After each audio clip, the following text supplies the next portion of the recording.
Professor ইউনূসকে নিরপেক্ষতার প্রমাণ করতে হবে ইত্যাদি ইত্যাদি। তার মানে কি রাজনৈতিক সংকট খানিকটা কমছে? হেলাল ভাই কয়েকবার যে রাজনৈতিক টানাপোড়েন বা দূরত্ব তৈরি হয়েছিল উনি পাস্ট টেন্স ইউজ করেছেন, ওনাকে রেফার করে আমি বলছি, আপনারাও কি তাই মনে করেন? না, দূরত্ব তো কমে আসবে। আমি এটা প্রত্যেক জিনিসের কিন্তু একটা কার্ভ থাকে, দেখবেন আপনি। যেমন আপনি দেখবেন হঠাৎ করে যখন বিয়ে হয় তখন এটা বাবার বাড়ির প্রতি একটা কষ্ট থাকে, এরপরে আবার একটা একটা টানাপোড়েন থাকে, এরপরে গিয়ে একটা সেটেলমেন্ট হয়। সুতরাং সমাজতাত্ত্বিক দৃষ্টিকোণ থেকে দেখলে আমরা দেখব যে আমাদের যেহেতু অনেক প্রত্যাশা ছিল, এটা ফ্যাসিবাদী জায়গা থেকে আসছি, একটা দ্বন্দ্ব, একটা ঝগড়াঝাটির মধ্যে ধীরে ধীরে আস্তে আস্তে আমিও মনে করি যে এটা একটা কার্ভ, মানে পিক থেকে আবার নিচের দিকে নেমে এটা আবার একটা মিডল জায়গায় যাবে। আপনি দেখেন কালকে আমি দেখলাম প্রফেসর ইউনূসের বিবিসিতে একটা সাক্ষাৎকার আমি দেখলাম, এটা কখনকার আমার ঠিক মনে পড়ছে না, এটা একটা ক্লিপ আকারে দেখেছি। সেখানে প্রফেসর ইউনূসকে জিজ্ঞেস করা হচ্ছে যে তারেক রহমান বলেছেন যে জনমনে সন্দেহ হচ্ছে আপনার সংশয় আপনাদেরকে নিয়ে। তো উনি বলছেন যে না, কই জনমনে তো কোনো সংশয় নাই, সন্দেহ নাই।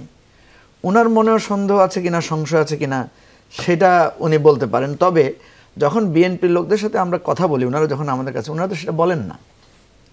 এবং মজার ঘটনা হচ্ছে, দেখবেন এই ঐকমত্য কমিশনের যে মিটিংটা হয়েছে সেখানে প্রফেসর ইউনূস বলছেন যে আলী রিয়াজ ওনাকে বলেছেন যে রাজনৈতিক দলগুলোর কাছ থেকে উনি অভূতপূর্ব সহযোগিতা পেয়েছেন। খেয়াল করেছেন আপনি কথাটা? তাহলে আমরা যে বলছি যে একটা কথা মাঝখানে প্রচলিত আছে যে বিএনপি সহযোগিতা করছে না, রাজনৈতিক দলগুলো সহযোগিতা করছে না, তাহলে তো এখানে তো সেটা প্রমাণ হচ্ছে না। এখানে প্রমাণ হচ্ছে যে আলী রিয়াজ বলছেন যে আমি রাজনৈতিক দলগুলোর কাছ থেকে খুবই ভালো সহযোগিতা পেয়েছি, এবং প্রফেসর ইউনূস বলছেন যে আমি খুবই উৎফুল্ল, আনন্দিত, আমি খুবই আশান্বিত। আবার উনি নিজেই বলছেন যে রাজনৈতিক দলগুলো যখন আমার কাছে আসে, আমার সাথে কথা বলে, তখন তো তারা বলে আমি আপনাকে আমরা সহযোগিতা করছি, আপনার প্রতি আমরা সহমর্মী বা আপনার প্রতি আমাদের শ্রদ্ধা আছে। দেখেন ওই যে ওনার পদত্যাগের ঘটনা শোনার পর আমরা যখন ওনার কাছে গেলাম, তখন কিন্তু আমরা তো অনেকগুলো দলও ছিলাম একসাথে, কখনো কোনো দল একা একা ছিল।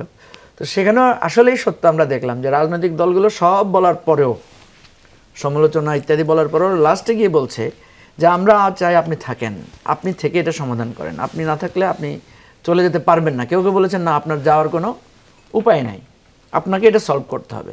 দেখেন একটা কাজ তো মানুষ সব কাজ তো ভালো করতে পারে না, সব কাজ তো সাফল্যের সাথে করতে পারে না, কিছু টানাপোড়েন থাকেই। কারণ প্রফেসর ইউনূস এই যে বাজেট দিলেন, তিনি বাজেট তো একটা রেগুলার কাজ, নিয়মিত কাজ, কিন্তু একটা নিয়মিত কাজের মধ্যে যখন একটা মানুষের ক্রিয়েটিভ আইডিয়া, চিন্তা ঢুকাতে আসে, তখনই তো মনে হবে যে আপনি তো এই বাজেটের পরে থাকবেন না, বা এই বাজেট পুরোটাও আপনার দায়িত্ব না, তাহলে আপনি কীভাবে দিবেন? তো এই জন্য দেখা যাচ্ছে ওনার একটা ডিলেমা আছে যে ওনার মধ্যে তো একটা রাষ্ট্রটাকে সংস্কার, রাষ্ট্রটাকে বদল করার একটা প্রত্যাশা, চিন্তা আছে। ফলে ওই যেটা হেলাল ভাই বললেন যে উনি ওনার নিয়মিত কাজের বাইরেও কিছু কাজে উনি হয়তো হাত দিতে চেয়েছেন, বা ওনার মধ্যে একটা থাকবে না, বা প্রায়োরিটি দিয়েছেন, এটা তো থাকতেই পারে। কারণ প্রফেসর ইউনূসের কাছ থেকে তো প্রত্যাশাটা একটু ডিফারেন্ট, তাই না? যেমন ধরেন রোহিঙ্গা ইস্যুটা উনি টাচ করেছেন কেন? কারণ উনি রোহিঙ্গা ইস্যুটা তো আমাদের একটা বিরাট প্রবলেম, এবং এটা কিন্তু রোহিঙ্গারা এখানে থেকেই যাবেন, এখানেই থাকবেন তারা, এই ধরনের একটা অবস্থা তৈরি হয়ে যাচ্ছিল, এটা নিয়ে কেউ আর কথা বলছিল না। কিন্তু উনি কিন্তু জাতিসংঘ মহাসচিবকে এনে এই আলোচনাটা আবার তুলেছেন যে রোহিঙ্গা প্রত্যাবর্ষণের ইস্যুটা সবার মধ্যে আবার উনি ছড়িয়ে দিয়েছেন। তো এখন এটাকে আপনি যদি বলেন ওনার এটা ম্যান্ডেট আছে কিনা, বা এটা উনি ম্যান্ডেটের বাইরে করেছেন কিনা, এটা তো এই বিতর্ক তুলে তো লাভ নাই। আমাদেরকে যেটা দেখতে হবে যে অবশ্যই আমাদের একটা ইলেকশন লাগবে, এবং সেই ইলেকশনটা এখন উনি কিন্তু জুনে ফিক্স করে ফেলেছেন। বাজেট দেওয়ার পর আমার কাছে যেটা মনে হয়েছে, কেন উনি বারবার জুন বলছিলেন, জুন হলে উনি বাজেটটা শেষ করে যেতে পারেন, না একটা অর্থ বছর পান উনি। এখন কথা হচ্ছে যে বিএনপি এখানে স্টেক হোল্ডার হিসাবে আমাদের সকল রাজনৈতিক দলগুলোর মধ্যে থেকে শীর্ষ পজিশন ওনারা ধারণ করছেন, বা ওনাদের একটা বিরাট অবদান আছে আন্দোলনে। এখানে কিন্তু স্যাক্রিফাইসের একটা বিষয় আছে। জনমত কিন্তু উভয় কথাই বলছে, দেখবেন জনমত শুধু সংস্কারও চাচ্ছে না, শুধু নির্বাচনও চাচ্ছে না।